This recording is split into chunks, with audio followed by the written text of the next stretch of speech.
Viewers, সহজ পদ্ধতিতে আজকে আপনাদের শেখাবো পায়েস বা ফিরনি রান্না। প্রথমে 1 মুঠ চাল 1 কেজি দুধ দিয়ে জাল দিয়ে নিলাম। খুব সহজে, এটা কোনো ব্যাপারই না। যারা ভয় পান পায়েস রান্না করতে, যারা শুধু বুয়াদের হাতের রান্না খান, তারা আজকে শিখে নিন।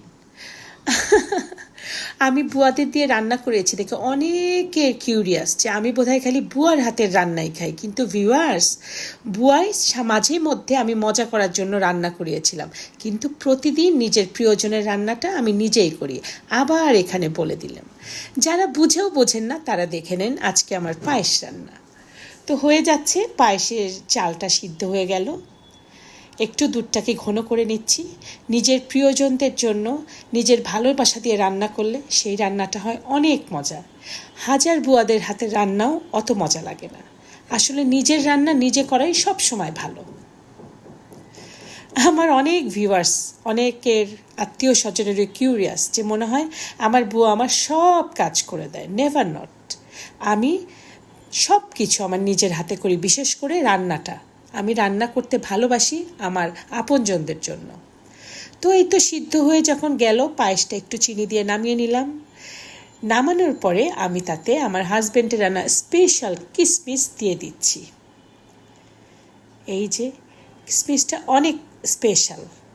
তারপরে আমার জন্য আমার হাজব্যান্ডের রান্না আখরোট, বাদাম, আমি ইদানিং একটু ডায়েট করি, অনেকগুলো ভালো ভালো সিডস মিক্স এনে দিয়েছে। ওটাকে আমি ঘি দিয়ে ভেজে রেখেছিলাম, সেটাকে আমি চটপট একটু হাম্বল দিস্তা দিয়ে গুঁড়ো করে নিচ্ছি, ক্রাশ করে নিচ্ছি। ঠিক আছে, এটা আমার নিজের মনের মতো করে পায়েস রান্না করছি।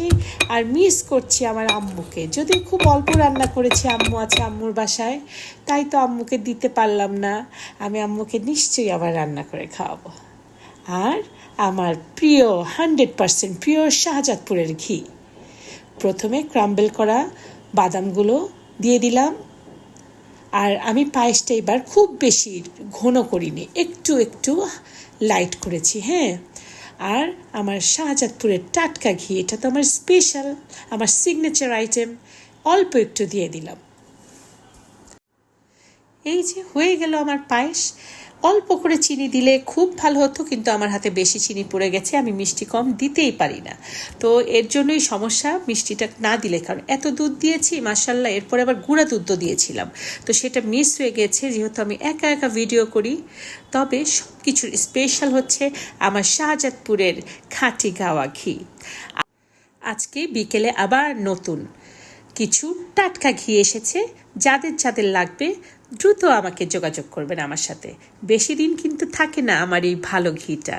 তো কেমন লাগলো আমার সুন্দর দুধের টাটকা ঘিয়ের বাদাম মিশ্রিত কিশমিশ মিশ্রিত পায়েস? আপনারা ট্রাই করবেন, অবশ্যই ভালো লাগবে।